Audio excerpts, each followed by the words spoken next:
This show keeps stressing me out, man. I just can't in some ways. Yeah. So the penultimate episode, normally in penultimate episodes, you're either setting something up, but what Bo DeMayo and the folks at Marvel for X-Men have done, X-Men 97, is they have combined the last 3 episodes into a magnum opus of events, and it's unreal. To me, my know-it-alls, we're going to get into it, all of it, right now.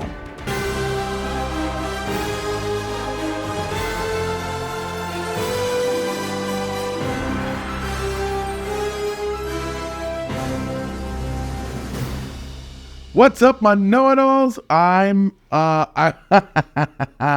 It is Wednesday morning, which means it's time for X-Men 97 and part 2 of Tolerance is Extinction. We start off right on the heels of last episode with Magneto having shut down the world, and essentially what he's actually done is way worse than just a standard electromagnetic pulse. What he's done is cripple the planet, and even Storm can feel the actual pulse of the planet's dying based on what's happened.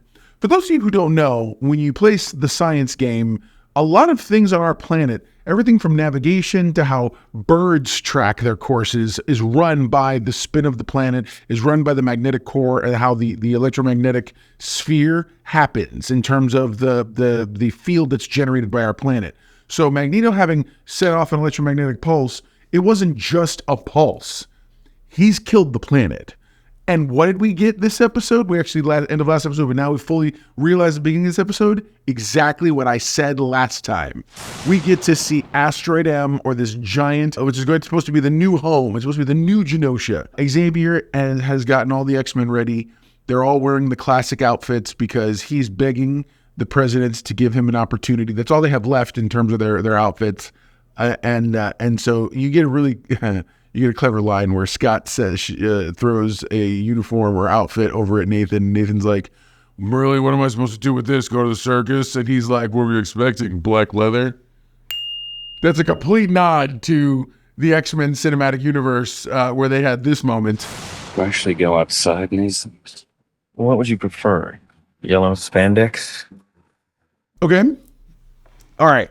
So Magneto, of course, what does he do? He goes right there. He goes to Charles's place. You do get a brief moment in the very beginning where Cyclops and Xavier have a moment and a back and forth, and Xavier basically says exactly what we would have thought, which is he made the decision to give everything to Magneto so that the kids could have a chance to be free. I call them the kids. It's Scott and Jean, who were his first students. And so you also find out this interesting backstory that I was not familiar with, which is that apparently... There's a universe in which Professor Xavier tried to recruit Bastion to the original X-Men, and even Storm points out that he could have very well been on that portrait they have on the wall had things been gone differently, and apparently his mother had been the one to be like who kicked him out and said, because when he even said the word mutant, yeah, this thing is raw. And so what happens is they split into 2 teams. Rogue, you're going with me and Blue Team to find Magneto. Storm and Jean will lead Gold Team to shut down Bastion at his headquarters in the Galapagos Islands. It's great. It's Blue Team and Gold Team, and you have Scott and them that are making their attack against Magneto, trying to help move the needle and change things with him, and either change his mind or figure out a way to stop him, to restore the planet and save it from... It's like, we can't even go that... They can't even start to solve the problem. Well, the planet is in its current state and condition, and you're just like... Magneto, bro, what are you doing? So, yeah. Then the other team is actually is doing their best to shut down Bastion and them. And Bastion is, it's Bastion and Sinister, and Bastion is using his technopathy to sort of run all the, because everything's dead on the planet. There's no technology working anywhere on the planet. And so then when Magneto shows up with the asteroid at the Xavier School, the some folks leave. Rogue and Sunspot. Sunspot, who by the way is wearing the classic X-Men outfit for him, which I thought was dope. But yeah, so everyone is in their classic X-Men costumes, and we get to see this it's such a great callback to the old X-Men pilot, which actually I saw. It had Dazzler and some other X-Men, Wolverine talking with an accent, with sort of a weirdly Australian Cockney accent, which I thought was hilarious. Welcome her. Wait, she's not joining the X-Men, is she? She's just a kid. I'm like, if Jason Statham played Wolverine, it would have been from that classic X-Men unaired pilot. And so everybody's on their missions. Everybody's doing their thing. And you get an unbelievable fight. Finally, Jean Grey versus Sinister. That is a fight that has been 30 years in the making. It's just unreal. Meanwhile, you also get this amazing battle up in the asteroid. They went there, y'all. They went there. We get Fatal Attraction. For those of you in the comments saying that I don't talk about the comics enough, first, this is not a comic book show, but at the same time, I respect it.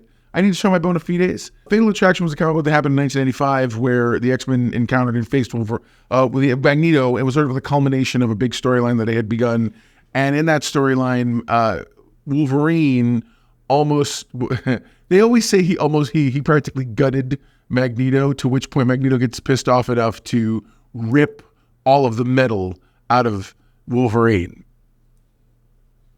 So that's what happens here. Oh yeah, absolutely. Wolverine, Magneto's doing his thing. Everything's gonna look like it's going to crap. All of a sudden, bam! Claws pop out of the front. Magneto's shocked. He turns and he gets so mad. This is the start of that moment. And next thing you know, all of the metal and adamantium in Wolverine's body comes ripping out.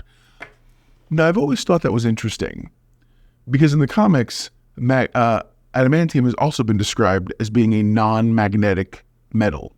So I don't know how they reconcile those two things, but I don't care. I don't think anybody cares because comics and plot armor. Who knows? Either way, you get this amazing moment, and it's the thing that I'm blown away by when it comes to X-Men 97 continuously is this is not only the evolution or the advancement of the series we saw in the 90s. This is genuinely taking the best aspects of anime in terms of serious storytelling that moves and progresses the story forward and giving it to us in its best possible form. That's what's got me blown away. It's storytelling that we've never seen before. Hot on the news of Bob Iger and them at Disney stating that, we're all going to do, no more than 3 movies and 2 series a year from now on. And that's smart. It's great. But so that means quality is important. X-Men 97 is the height of quality right now. It's storytelling like you've never seen in terms of the X-Men, in terms of the MCU, in terms of anything. When it comes to Marvel stuff, it's this amazing storyline. They're following it's great. They're seeding bits. It's wonderful. So there you go. Now you know. And if knowing is half the battle, you're halfway to being a know-it-all yourself. What is the know-it-all index for this episode of X-Men 97, titled Tolerance is Extinction, Part 2? Baby Know-it-all said to me last week, she goes, so are you basically just giving every episode 9s and 10s? And the problem is, yes, these episodes are all 9s and 10s. This was an amazing... I was expecting some form of filler bridge, something that was going to set up other things. And by the way, it does set up things, but it's epic on its own. This episode is unreal it blows the mind.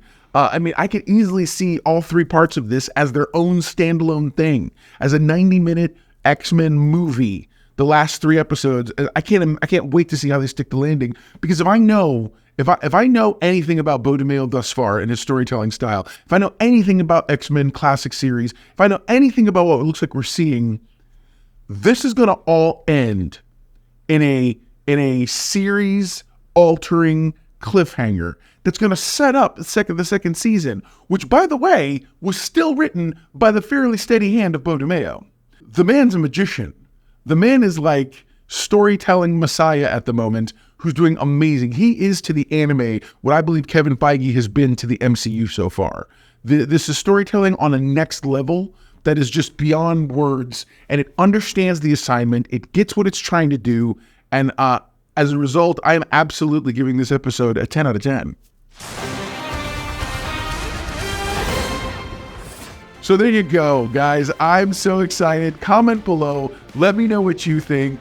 If you haven't gotten caught up yet, or if you just caught this bite because you've seen people talking about it, click right over here to get the entire playlist that is of this entire season of X-Men.